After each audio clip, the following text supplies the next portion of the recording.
السلام عليكم على احلى مشاهدين. معكم اسماء في مطبخي مع اسماء. هنعمل مع بعض النهارده القرص الطريه.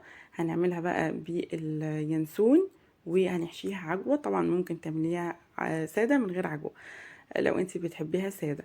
هنعملها بايه؟ هنعملها باللبن الرايب اللي احنا الفيديو اللي عملناه في المره اللي فاتت. عملت معاكم فيديو بالزبده. الزبده دي بقى لما بنعمل زبده بيطلع منها لبن الرايب اللي انتوا شايفينه معاكم قدامكم. وهتلاقوا كمان في البوله معلمه معاكم الزبده حوالين داير. هنستخدم بقى اللبن الرايب اللي طالع من الزبده ده. شايفين الزبده معلمه ازاي في البوله؟ مكانها على طول في نفس اليوم اللي عملت فيه الزبده عملت معاكم الايه، القرص الطريه دي. حطيت معلقتين كبار من السكر، وحطيت معلقه من الخميره الفوريه، واخدت كوبايه من اللبن الرايب والباقي شيلته على جنب هنعجن بيه في الاخر. هقلب بقى السكر مع اللبن مع الخميرة الفورية.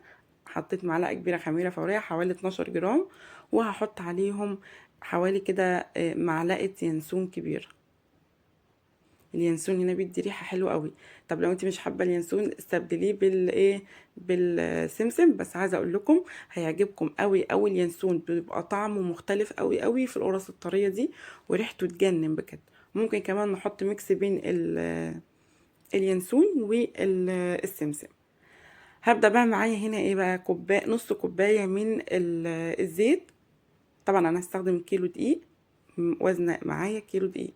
هستخدم عليه نص كوبايه من الزيت، وهحط عليه نص كوبايه من السمنه. انا هنا كملتها سمنه، يعني نصها زيت ونصها سمنه.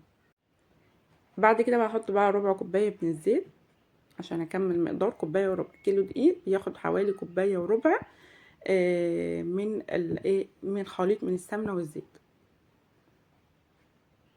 هقلب بقى كويس وهبدا بقى هنزل بالدقيق. طبعا نحط برضو رشه صغيره من الملح. الدقيق طبعا اهم حاجه ننخله كويس قوي.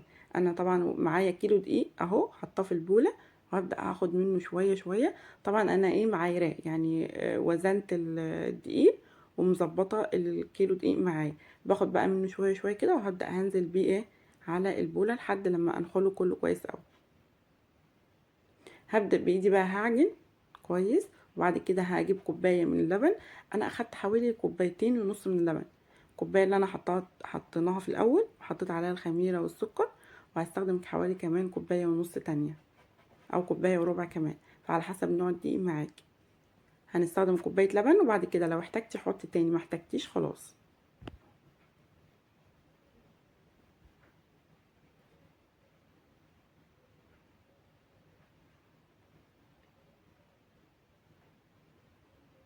هنا بقى حطيت حوالي كده نص كوباية من اللبن وبدأت اعجن،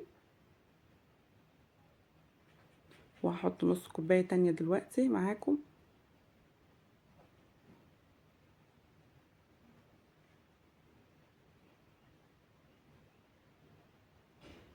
طبعا ممكن القرص الطريه دي طبعا زي ما الاولاد بيحبوها، انا بحب احشيها عجوه، بتبقى حلوه قوي ومفيده للاطفال.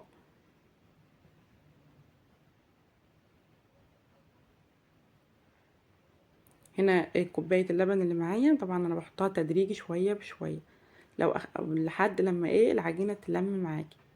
انا اخدت تتلم معاكي. انا اخدت كوبايه كلها، واخدت كمان عليها معلقتين كده كمان او ربع كوبايه صغيره كده. هنا بقى خلاص العجينه لمت معايا وبقت حلوه قوي، مش بتلزق في ايديا. هسيب بقى العجينه لمده ساعه تختمر. طبعا احنا الجو حر، ساعه حلوه قوي بتختمر معاكي بسرعه.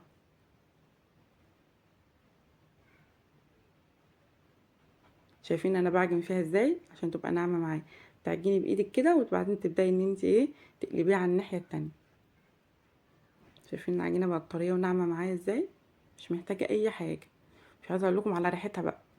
ريحه السمن فيها كده، السمن البلدي ريحتها تجنن.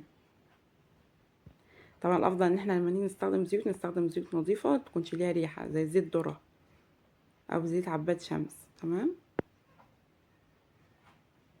هلمها بقى كده وهسيبها بقى تختمر. بغطيها باي غطا حله عندك على نفس مقاس البوله، اي غطا حله. وبعد كده بحط عليها فوطه، وساعات تحطي الغطا الحله وبحطها بقى في فرن البوتاجاز تاخد راحتها، تتخمر بقى براحتها.